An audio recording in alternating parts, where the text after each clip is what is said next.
Hello friends, previous year question வந்து பார்த்தரலாம். பின்வருவனவற்றில் எது அசோக் மிக்தா குழுவால் பரிந்துரைக்கப்படுகிறது அப்படின்னு கேட்டிருக்காங்க. இந்த கொஷின் ஆன்சர் வந்து சி ஆப்ஷன். மேற்கூறிய இரண்டுமே கரெக்டு தான். ஓகேங்களா?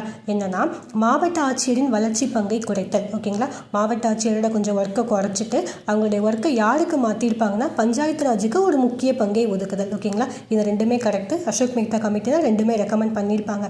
பஞ்சாயத்து ராஜுக்கு என்ன மாதிரி ஒதுக்கியிருப்பாங்கன்னா அந்த ஏரியாவுடைய திட்டங்கள் தீட்டுதல், கொள்கை நிறைவேற்றம், இந்த மாதிரி ஒர்க்கெல்லாம் பஞ்சாயத்து ராஜுக்கு வந்து ஒதுக்கியிருப்பாங்க. ஓகேங்களா? இப்போ அசோக் மிக்தா கமிட்டி எப்போ ஃபார்ம் பண்ணாங்க அப்படின்னு பார்த்தரலாம். 1977 மொரார்ஜி தேசாய் கவர்மெண்ட் தான் வந்து ஃபார்ம் பண்ணியிருப்பாங்க. ஓகேங்களா? 1978 வந்து அவங்க அறிக்கை வந்து சப்மிட் பண்ணியிருப்பாங்க.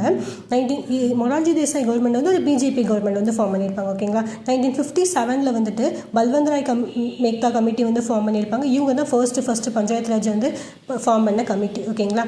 இது ஸ்டார்ட் பண்ணி 20 வருஷம் கழிச்சு தான் அசோக் மிக்தா கமிட்டி வந்து ஃபார்ம் பண்ணியிருப்பாங்க. ஸோ ரொம்ப நாள் கழிச்சு 20 வருஷம் கழிச்சு ஃபார்ம் பண்ணுறாங்கல்ல, அதனால் என்ன சொல்லியிருப்பாங்கன்னா பஞ்சாயத்து ராஜ் அமைப்பை மீண்டும் உயிர்ப்பிக்க ஆரம்பிக்கப்பட்ட குழு தான் வந்து அசோக் மிக்தா குழு. ஓகேங்களா? இது ஒரு ப்ரீவியஸ் இயர் கொஸ்டின். இந்த வேர்ட்ஸ் அப்படியே கொடுத்து என்ன கமிட்டி அப்படின்னு கேட்டிருந்தாங்க. ஓகேங்களா?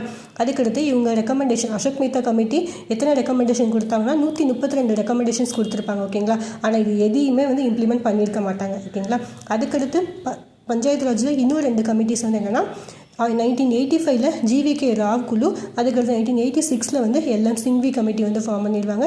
இந்த ராவ் கமிட்டி வந்து திட்டக்குழுவோட ரெக்கமெண்டேஷனில் ஃபார்ம் பண்ணால் தான் ஜிவிகே ராவ் குழு. ஓகேங்களா? இயர் வந்து ரொம்ப முக்கியம். 1957 பல்வந்த் ராய் மிக்தா, 1977 அசோக் மிக்தா, 85 வந்து ஜிவிகே ராவ், 86 வந்து எல்எம் சிங்வி. ஓகேங்களா? இது வந்து ஆர்டர் படி அரேஞ்ச் பண்ண சொல்லுவாங்க. ப்ரீவியஸ் இயரில் கேட்டிருக்காங்க. இது எல்லாமே ஞாபகம் வந்து இந்த 2 மட்டும் கொஞ்சம் கன்ஃபியூஸ் ஆகும்.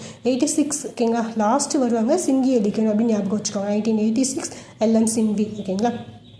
நெக்ஸ்ட் கொஸ்டின் பார்த்தலாம். பணியிடங்களில் பாலியல் துன்புறுத்தலிலிருந்து பெண்களை பாதுகாப்பதற்கான முன்முயற்சி உச்சநீதிமன்றத்தால் டேஸ் ஆகியோருக்கு இடையான வழக்கில் எடுக்கப்பட்டது அப்படின்னு கேட்டிருக்காங்க.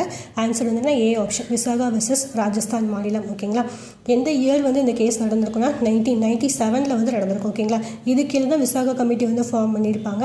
அதுக்கப்புறம் பணியிடங்களில் பாலியல் துன்புறுத்தலிலிருந்து பெண்களை பாதுகாப்பதற்கான சட்டம் வந்து எந்த இயர் கொண்டு வந்திருப்பாங்க? 2013. ஓகேங்களா? இந்த 2 இயருமே ரொம்ப முக்கியம். கேஸ் வந்து 1997, இந்த சட்டம் வந்து 2013 வந்து கொண்டு வந்திருப்பாங்க. Thank you friends. பிடிச்சிருந்தா லைக் பண்ணுங்கள்.